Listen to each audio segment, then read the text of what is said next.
warshaa jamanaa daran ammayyaa'e keemistoota ciccimoo fi teekinooloojiin gurmaa'e indaastiriiwwaniif keemikaalota adda addaa qulqullinaan oomishee itti fayyadama isaa leenjisee gatii madaalawaan ni dhiyeessa.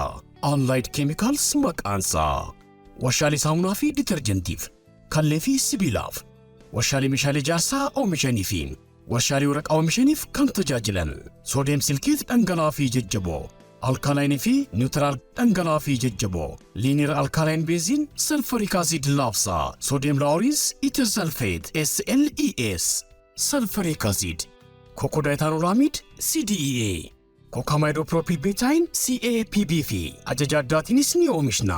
Badhaasota ISO akkasumas Authorized Economic Operator AEO argannee jirra. Maallee oomisha indaastiriif galtii keemikaalaa yoo feetan Allied Chemicals haa ta'u filannoon keessan. Allied Chemicals sponsora Plaatineemii Riittaa Shoo.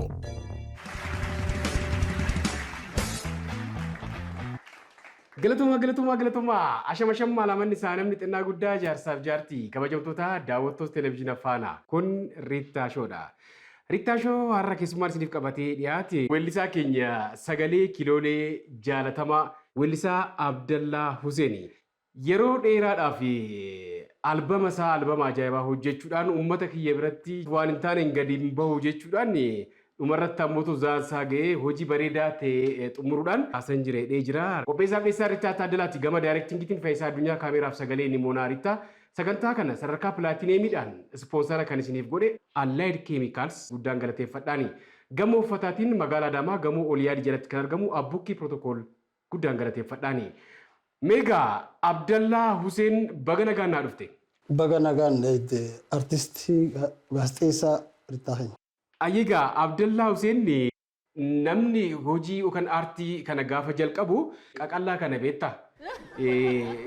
Yeroo muraasa booda garuu akkuma indaastiriin kun yookaan ogummaa kun namatti tolu fakkaatu kan waan weellistoonni keenya inuma furdatu.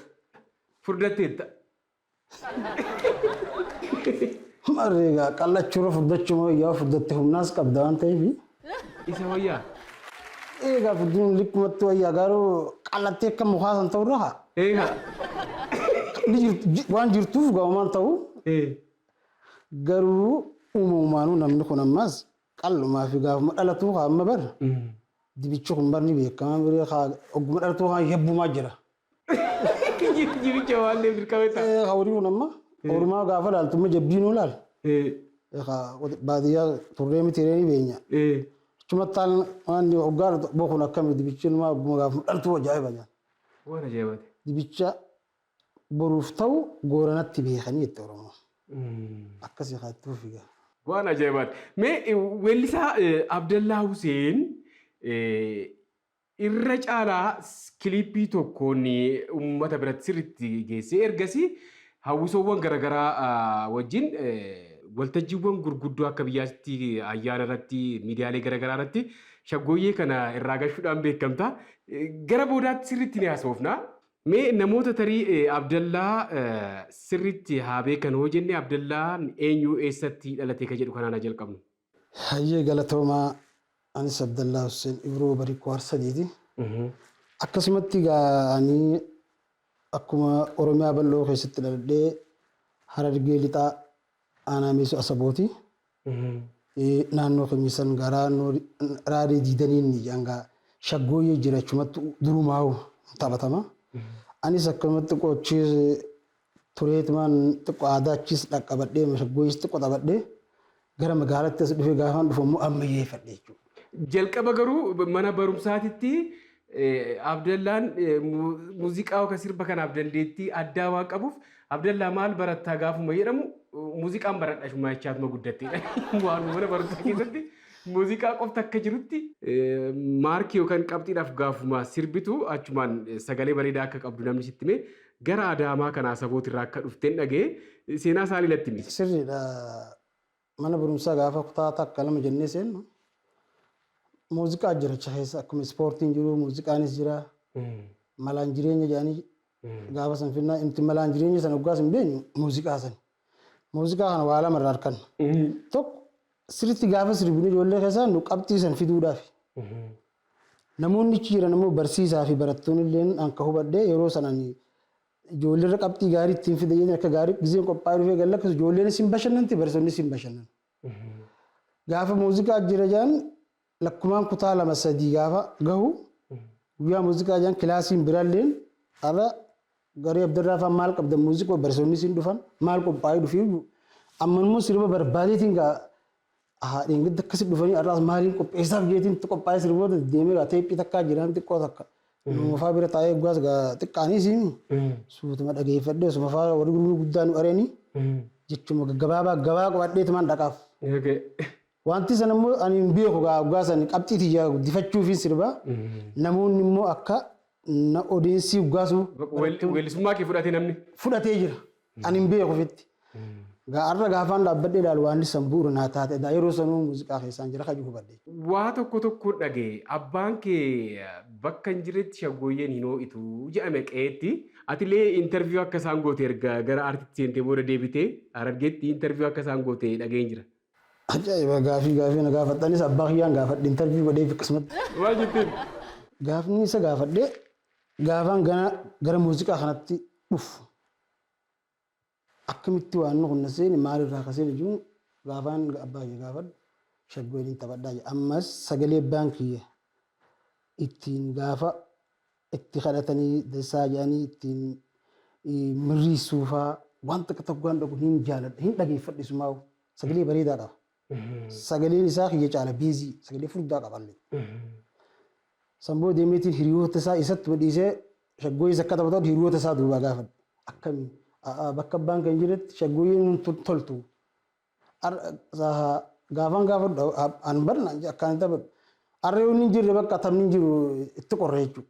Gaafaan dhufee bakka ajaa'ibaan gaafa keenya fa'aa osoo akka keessan kana fa'aa taate fa'aa naan jechuudha. Waan ajaa'iba. Kanaaf maatumarraa sagaleen hin jirti. Isumarraa jechuun anis akkaan gaafa ammara taa'e ilaalu fedhiin jira achi keessa sagalee isaa sananis irraa qooddadhe jechuudha. Ammatti irra kan inni argame. Waan ajaa'iba. Asabootti weellistoota baay'ee aartistoota baay'ee akka biyyaatti beekamoo ta'an seenaa guddaa qabanillee biqilchiteerti. Dachee dhumti sunuu aartii kanaaf kennama guddaa akka qabduun hubadhaa. Eenyu fa'aa kaasuu dandeenya akka fakkeenyaatti? Amma fakkeenyaaf saboota aanaa meesoo isa walumaa keessa jirra. Saaliyaa Saamitis achuma meesoo asabootumsa naannoo sanii. Aliyyi Mahamad Diimaatis achuma. Falmataa Roorrootis achuma. Hedduudha ijoolleen. Ibrahim Said qindeessaa meeshaa muuziqaallee naannuma sani. Ibrahim Said illee meeshaa muuziqaa kan taphatu. Waan ajaa'ibaati. Achuma innis meesoo. Kun yoo jennu kan karaa dhufaa jiranii fi kan amma dhalataa jiru baay'eedha jechuun akkas ta'a akkuma atileetota. Aartistoota kanaan dhugaadha. Yeroo sirbootaati mana barumsaatti caalmaatti sirbaa turte sagalee keellee daawwattoonni kiyya xiqqoo ishii waggaa dheeraa ta'ee jira waan ta'eef kan eenyu fa'aa sirbaa baate?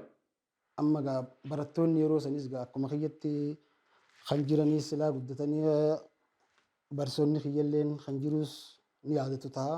Sagantaa artistii gaazexeessaa Rittaa kanarratti namoonni daawwataa jiranii. Sirba yeroo san nuggaas bo'oon carraa harkadheettiin fayyadama. Teephii nama qabu jalatti gaafaan dhaqu guyyaa sana ammas sirba Abdii Ibrahim. Bobbaan irra goote imaltoyte narra garaa ibda dhaabe harkii kootarra qalbiin tofuudhamte hojiitti sibiira.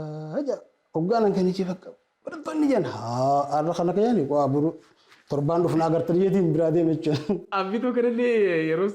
Abbituu yeroo san bee abbituun kunis. Yaanni koo gama keetii yaanni koo sibiira gama koon deebinee jalaalee fira koo garaan obsa dhabee duuba maaliin taraa. Duuba maaliin taraa. Waan ijeengaa. Ajaa'iba jedhamu. Kan biraa kana dhagee gara Adaamaatitti erga dhuftee booda Harargeedha. Dafteetuma gara hawwisoo kanatti siqtee dhagee. Keessumattuu hawwisoo yeroos naannoo Adaamaa kanatti beekamtu jiituun hin jirti. Weellistoota baay'ee bebbeekamoo ta'an akkaataa dhumti jalqaba waa odeeffannoo kana fudhattee kallattiidhuma jiituu kana deemte sababa itti deemte ammootu sagalee weellisaa ta'uu kee yookaan sagalee akka qabdu mirkaneeffachuudhaaf malee qacaramuudhaafis miti. Gaafa si sirbisiisan sagalee bareedaa akka qabdu dhaga'anii gara hawwisootti akka seentu jedhamnaan ati hawwisoo seenuu dhiiftee kallattiidhumaan kaaseetta kana bittee teebbiidhaan kaaseettii guutuu sirbuma mataa keetii hojjettee mana muuziqaa Abbaa Gadaa Xaayir bira deemtee dhagaye.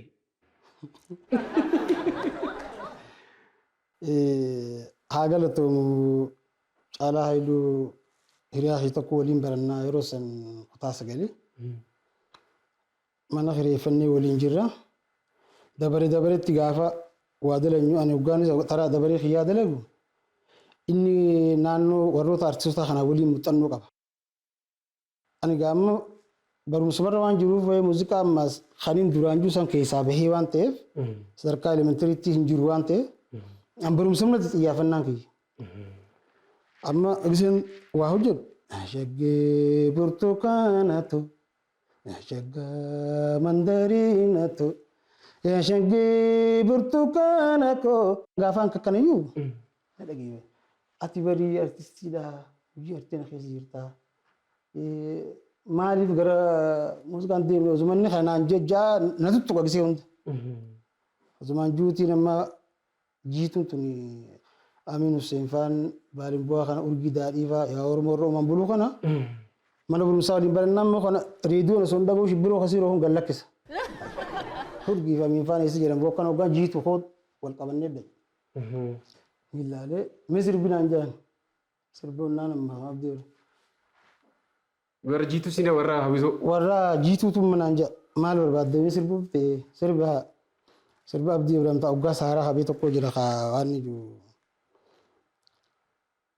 Jaalallee toonaa boonii siniin boonaa jiruudhaani. Shaggaa carcara koonaa boonii siniin boonaa jiruudhaani. Ani keetii atistiyaa waliif nu uume rabbiini. Gargar nun baasin namni. Hoggaan jiru. Kana bira jiruu miti kan mooraa jansi jiru hundi namni dhufee nama rasan. Dubbiin akkamiin. Gadi biyyaan babbashannansiisee gabbee. Okay. Agartee naan jedhamtaan amma malli maali? Egaa kan namni asitti harka dhahee amma yeroo san Alii Saayifaa Kadir Martuu faan sirbi isaaniitu oowwaani. Sagaluma takkaaniin kaastame bitee deemee teeppiin ombadhee guutuma waraabeetuma geessa Finfinnee. Sagalee. Waraabbadde bakka na harka maal waraabbatte? Akitti akkasii. Dafee sirba uummadde galee. Guyyaa tokko hawwisoo hojii shaakaltee. Shaakalaa miti bar. Maaliif dhuftee ani muuziqaan jeeni hayyee meeqam jettanaan jeeni niin jee fi gaafaan juu. Hin dandeesseedhan. Sagalee keessan namuutu gaafa dhufeen akkasii namarsiin irra dhaabbatan. Okay. Dubbiin tu waatu jiraa mi waan bira qo'ii waan karaa sitti mi khallaal jedhama amma gaafa sadaraaroo iddooli waan ijam kunis hin jiru. Hin jirtu.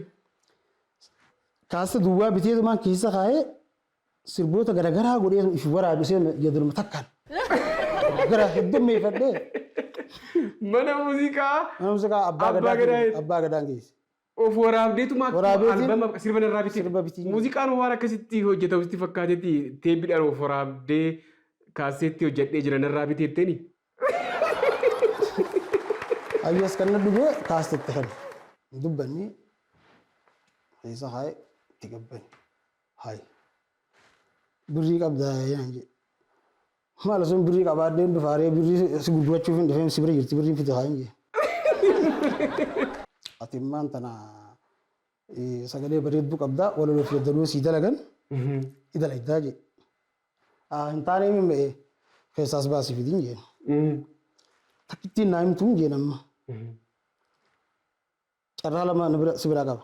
Yookaan sirbaaf ni taata jiinatti migaleetiin akka gaariitti tolchaan jeen.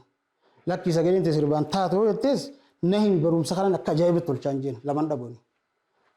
Sirbi tanaan jee. Sirrittiin sirbaa hayyoo sirbe fizigaatu jee tana mee sirreessee walitti deemnaa yoo fudhee gale. Gaasiitti gabaddee galte. Amma jiituu bira dhaqe. Jiituu. Iffattanii gaammaan argee. Haa. Hagalatuumu bashaadaa nagoo walaloo fi yaadaloo akkamitti akka barreessan. Isaatu hedduu na gargaari ji'a tokko mormaanii ture akkamitti akka barreeffamu. Akkana ji'a akkas sanbooda ji'a tokko booda dalageetiin agarsiisee sirriidhaan maraayitiin haadhee gara hojii kootiin qajeelee Abduluu ceennaan sirba tokko cheek godhuuf isa rakkanne istiidiyoo geeffadhu hin jennu. Kennite isaafis. Kanne laaluuf hojiin kun akkam jira isarratti shaakala godhe. Allah eenyu handi istiidiyoo saami baakee bari dalagee sirbi kami gaawwamee maal natti min jenga ajaa'iba akkasii kiyyaan amma ajaa'iba godheetiin as garagalee akkasitti isaan adiin kana faagaa ammaan tana kuruulsee ga'anis akkasitti qopheesse. Ergasii haalli dhumti gara baandii urjii Adaamaa yeroo sitti seente baay'ee waan nama ajaa'ibudha. Adam Yaasiin irraa odeeffannoo wayii argatte jedhan.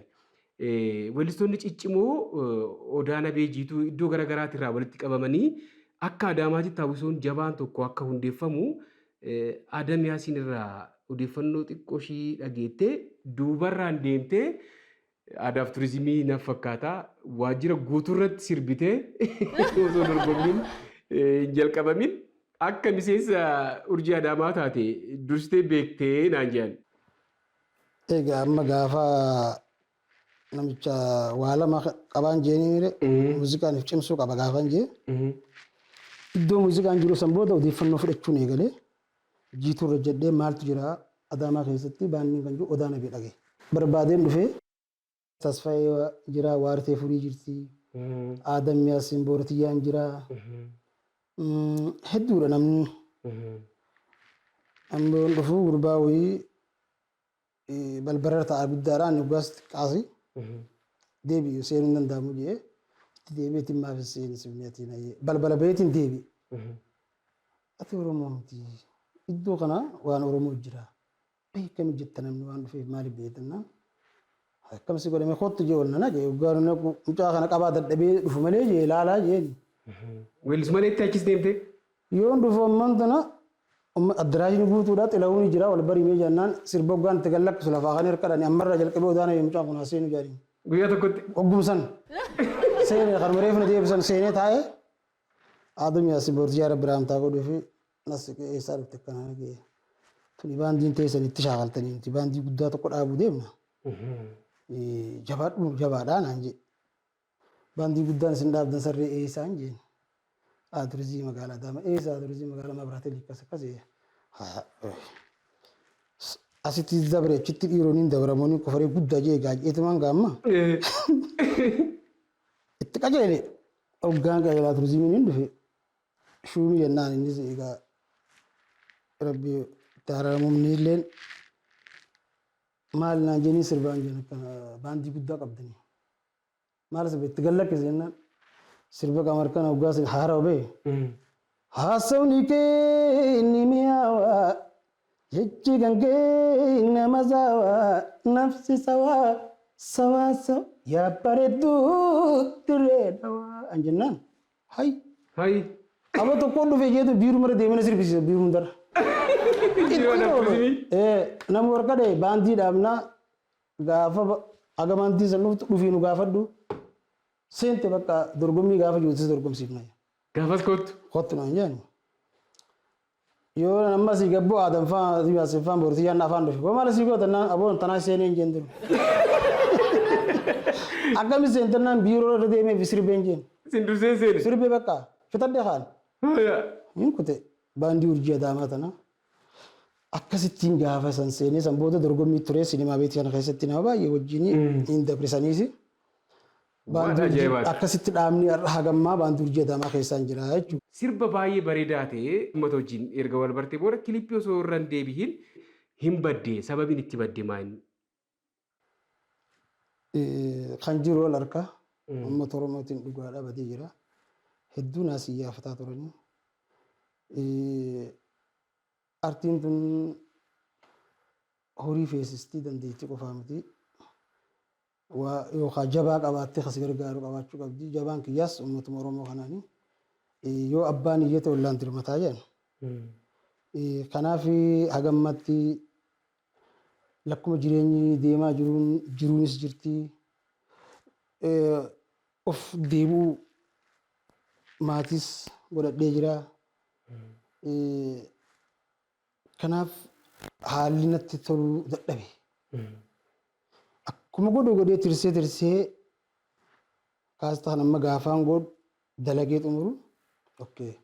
taa'uun qabu uummata kootti jechuu qaba. Dandeettii namni baay'eenis maaf baddee galgala fa'aa galee iyyaafannoo televizyiiniin fa'aa jedhanii hoggan gara televizyiinis iyyaafatee isa bade abbaan sirba kanaaf haa namni jiru.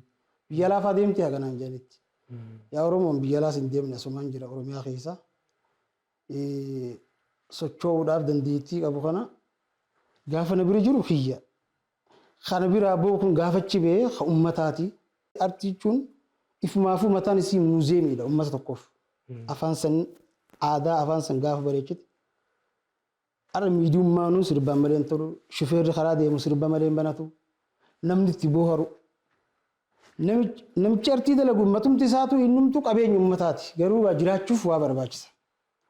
Kanaaf hagamman tanaa sirboota amma qopheeffadhee kanallee akka gaariitti kiliippiis waa hunda akkuma inni xiyyeeffatu dalaguuf qopheesse kana isaanuma abdadheetiin isaanumaan achi baasee fi agarsiisee waan jiru kana akka gaarii kana booda karaa deebi'ee waan dalagaminis fuuldura ganaa hin dalanyee akka gaariitti kan dalagu. Kanaan na tursiise jechuudha. Waan ajaa'ibaati. Tarii egaatii waggaa kana hunda turtee waan ajaa'iba ta'een deebitee dhuftee jirta. Ani gammachuu guddaan qaba. Boqonnaa fudhannee gaafa walitti deebinu waa'ee albama keetii waa'ee sagantaa guddaatti qopheessitee waa'ee isaanii haasofna jechuudha. Saanii adiin faayaa galumooraa ibsa sabboontuu Oromoo faayaa dubraa looshaa Oromtiitti muddisuunsaa qonna sirbiin miidhagdaayisaa qonna sirbiin miidhagdaayisaa. Saanii adiin faayaa galumooraa ibsa sabboontuu Oromoo faayaa dubraa looshaa Oromtiitti muddisuunsaa qonna sirbiin miidhagdaayisaa qonna sirbiin miidhagdaayisaa. Saanii adiin faayaa galumooraa ibsa sabboontuu Oromoo faayaa dubraa looshaa Oromtiitti muddisuunsaa qonna sirbiin miidhagdaayisaa qonna sirbiin miidhagdaayisaa.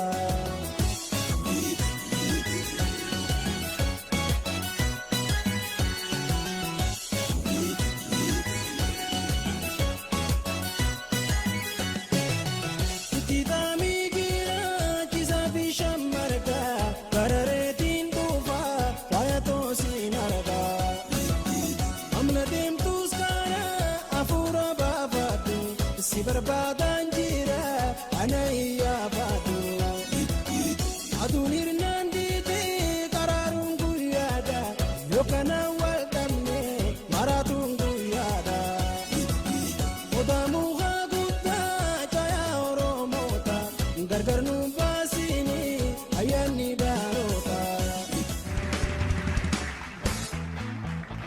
Ayyee walitti deebinee jirra. Riittaashoo televezyiina faanaatiin daawwachaa jirtan sagantaa kana sadarkaa pilaatineemiidhaan ispoonsara kan isiniif godhe Allaayid keemikaalsi guddaan galateeffadhaan weellisaa Abdallaa Huseen saanii adii faayaa sirba jedhuun darbeessa hawwisoo urjii adaamaa kana keessatti shaggooyyee irraa sirriitti kaasuudhaan beekama. Amma mootu waggaa 3 caalaa albama isaa hiree saba guddaa jedhu artistoonni ciccimoo walaloo fayyadamuudhaan kan itti hirmaatan inni illee sababa itti bade uummata kiyyaaf waan bareedaa fidee dhufuun qaba jedhee cidha guddaa eebba guddaa artistoonni koonsartii guddaadhaan kan dabalame ji'uma muddee kana keessatti magaalaa Adaamaa galma Oliyaadii keessatti qopheessee jira. Deeggarsi gama garaagaraatiin isa bira gahaa jira, si cinaa jira. Albama mata duree isaa hiree saba guddaa jedhu waan ajaa'ibaatii qabadhu. Amata meeqa sirraa fudhatee waa'ee dhuma albama kanaa haala eebba isaallee achumaan nuyi. Harkaa waa dhabuun dinagdeen kanuma kanaaf ture kafaltii immoo istiidiyoo warraa kafaltee sitti hafaa lakkuma daftee waan san jalaan babaasin qaaraa deemaa san booda yoo daftee waan isanis hin beekne bakka asitti ulfaataa miidhumaa dhabde jechuudha. Deebanii namni maas si duuba jiraatee yoo deeggarsan jiraatin namichi fiigu yoo harka dha'uuf hin jiraatin katabatu yoo namni dhahee ilaalee qabxii isaan godhu hin jiraatinis muuziqaanis akkasuma. Yookaan dandeettee fi uummata kanatti bahu yookaan namni immoo dandeettii isaan si duuba jiraatee uummatatti biraan gaafa si ga'e uummanni Oromoo bal'aadha. Ani hojiin dalagee ganaa dalagaa dandeettiin koo jira garuu dandeettii qabu kana hagarraa ture kana sabuma san jechuudha. Waan takka takka waan natti hin toliniif malee muuziqaa keessumaan jira. Ammoo maal hojjettee dhuftee uummataaf maal dhaammatta? Uummata si jaalatu kana aartiitti deebi'aa jirta. Oromiyaa guutuu sagantaa eebba albama guddaa qabda. Haalli sagantaa itti qopheessitee yoomi ka jedhu kana sirriitti nutti himne. Bareeda. Abbaan iyyatu ollaan dirmataa Abdallaan hagarraa badee akkaan itti si waammadhuus tolfadhee guyyaan si yaammadhuus qabadhee waan harkaa qabuus qabadhee sirba 12 ofirraa qaba hiree saba guddaa jedha. Saba guddaan qaba ittiin boonan hin gammada. Kanaaf muddee guyyaa 20 galma Ooliyaad Sinimaatti Adaamaatti uummata Oromoo koo yaammadhee jira gaa. Bal'ifadhee isin eegaa abdii keessanii kan inni qopheesse woome aadaa koo qabadhee afaan Oromootiin bareeffadhee sirbee dhangaa qabadhee dhufee dhangaa sangaa abbaatti kennanii jira isiniif kennuufi ganiin gaafas dhufee hagarraa tureen jira amma immoo waamicha isin tolfadhee waamicha kana asumaa amma isin waamutti hin jira jechuudha. Kanaaf isin waammadhee akkanarraa nafni akka irratti na argamtan waan harkaa kana akkanarraa fuutanii naaf saayixanii isin bira ga'u abdii guddaa sirraa qaba jechuudha. Isin hin komad maaliif anaat ture anaaf badee dhufeetiin jira amma. Kanaafiin uummata koo abdiidhaan bal'isee tolchee tottolfadhee anis babbareedee akkasitti isin eega jechuudha. Waan ajaa'ibaati. Egaatii guyyaa kana hawwisoonni baay'ee jaalatamaaf beekamaa urjii Adaamaa Weellistoonni baay'ee jaalatamoo ta'an galma Ooliyaadii keessatti sirna guddaa koonsartii muuziqaa bohaartii guddaatu jira. Abdallaa cimsuudhaaf waan dandeessanii maallaqaan hamileedhaan sagantaa kanarratti argamuudhaan wal jabeessuun waan baratamaa fi milkii guddaa kan itti arganne waan ta'eef bira dhaabadhaa cinaa dhaabadhaa biraan hafinaan jedha. Hedduu galatoomii hiriyoonni kiyyaas weellistoonni Agalatomani tokko baandii urjii Adaamaa akkasumatti warra baandii ala jiranis gaafaan waan akkasii yaadee jira akkana bira dhaabbattan gaafaan hedduu gammadan. Atumtuu nama san taatee Abdalla baddee jirta. Hedduu gammanne kanaafuu sa'aatii feetitti si bira jirra naan jedhanii. Keewodis Ibiddoo Galaanis Dawwalee Taajuddiin Ahmad Saaliyaa Saamii Sayyoo Dandanaa Qamar Yuusuf Shaakkisoo hedduudha namoonni biraas dawwalaniitu hin dhufna. Si bira jirraa atummaan baga kana taate gaafa jedhan akkasumatti weellistoota baandii urjii Adaamaatis hedduu isaanii sutee bareentos warra poosteratti baanii kan bahin illeen dhiifama maaliif isaallee asumaan hin gaafadha. Kanaaf kana osoo hojii addan qoodin sagantaa san goonee hundagaa nama yaasu jeetumaan irraa qoode malee akka waan baatanitti gaafaan isin hunda dubbifadhee okkeedha. Gaafa hedduu isin waan jaaladhuuf maaliif kan bahinis qabayees hundi keenya tokkuma anuma gargaaruuf namuutu akkasuma deebi'ee waajjirri aadaa fi turizimii hedduu haa galatoomuu gaafaan sagantaa kanatti ka'u hin mari'achiise. Gaafaan mari'achiisuu akkamitti kan deemu akkamitti naa milkaa'u hedduu gammannee jirra atumtuu haatee namni haa bu'u jennee baamteen keessaa isa eegaa turre tokko sihii. Kanaaf atumtuu qophii akkasii gaafa nuuf sirboota kee qopheeffattee akkasitti uummata keetti ba'uuf dhuftu waan feetin si bira jirra jedhanii haa galatoomanii bulchiinsi magaalaa Adaamaatis akkasumatti hundi isaanii namoonni dubbisee waajjira dhaabaa ashannaa fi illee haa galatoomu bulchiinsi magaalaa kantiibaanis haa galatoomu akkasuma waajjira nageenya hundi isaaniitu waan biruun si bira jirra jedhanii Finfinnee irraas akkasumatti namoota jajjaboo yaammadheetiin jira. Kanaaf bakka gammachuu guddaa qaba gaa natti tolanii jiran hawaasnis akkasumatti hundi isaanii si bira jirraa naan jedhanii. Artistirii gaazexaa Rittaa akkamitti nafaa atis kajuun istiidiyoo keetti dhufnee namni qooda danda'u nama gargaaruu fi hedduu na dhageef kan dhageelleen hedduu isin galatoomfadha baay'ee gammadee jira. Muddee guyyaa 20 galma Ooliyaa Sinimaatti hiree saba guddaa kan jiru sirba koo 12 guutuu isaa siidiidhaan qopheeffadhe guyyaa san isinii wajjin eebbifachuuf qophii xumuradhee bal'ifadhee isin eeggachaatiin jira. Kanaaf hundi keessanuu waamicha isiniif godhee akka irratti na argamtan asumaan kabajaaf jaalalan isin waammadhe. Nutis akka sagantaa Rittaashootitti artistoota keenya ciccimoo aartii Oromoodhaaf aarsaa kaffalan amma haala jiru kana wajjin wal deeggarree gara ogummaa jaalatanitti gara ogummaa aarsaatti kaffalanitti haa deebisnu wal cinaa dhaabannu jechuudhaan waan waa'ee cidhasaa turtii gabaabduu waliin taasifnee jirra. Cinaa dhaabadhaa biraan hafinaan jedha. Kabajamtoota daawwattoota keenyaa turtiin aartistii jaalatamaa miseensa baandii Urjii Adaamaa keessaa Abdallaa Huseen waliin waa'ee eebba albama isaa ilaalchisee turtiin taasifne kana fakkaata. Qopheessaaf dhiyeessaa Rittaa Taaddalaan ture gama daayirektingiitiin Faayisaa Addunyaa. Sagantaa kana sadarkaa pilaatineemiidhaan ispoonsara kan isiniif godhe Allied Chemicals guddaan galateeffadhaani. Uffataan Abbukii Protocol nafaana ture. Baay'ee sirbuma isaa hin adda baana. Uffadheen qabu kaamarraa garatti nyaadhee baali hokoorraa. Daree uffadheen qabu kaamarraa garatti nyaadhee baali hokoorraa. Kantiyyaa walaale kana akkasii dhabee afaanii funyaasii arkee dubbachuun waan irraa nafnee takka miilli koo lafaan qubanne bardandeetu jiru mo'annee akkaan guy tokko aran baafannee fedhiin to'anaaf wallaan qixxaanne. Ture egaa sirba kana dhageeffachaa gaafan kan hunda badaa ture. Warshaa jamanaa daran ammayyaa'e keemistoota ciccimoo fi teekinooloojiin gurmaa'e indaastiriiwwaniif keemikaalota adda addaa qulqullinaan oomishee itti fayyadama isaa leenjisee gatii madaalawaan ni dhiyeessa. Allied Chemicals maqaansaa warshaalee saamunaa fi ditarjentiif kallee fi sibiilaaf warshaalee meeshaalee ijaarsaa oomishanii fi warshaalee waraqaa oomishaniif kan tajaajilan soodiyem silkeet dhangala'aa fi jajjaboo alkaalaayinii fi niwutiraal dhangala'aa fi jajjaboo liiniir alkaalaayinii beeziin salfariik aasiid laafsaa soodiyem laawuriins itersalfeet SLES salfariik aasiid kokodaayitaanolaamiid CDEA kokaamaayidoopiroopilbeetaayin CAPB fi ajaja addaatiinis ni oomishna. Badhaasota ISO akkasumas Authorized Economic Operator AEO argannee jirra. Maallee oomisha indaastiriif galtii keemikaalaa yoo feetan Allied Chemicals haa ta'u filannoon keessan. Allied Chemicals, sponsora pilaatineemii Rittaa Shoo.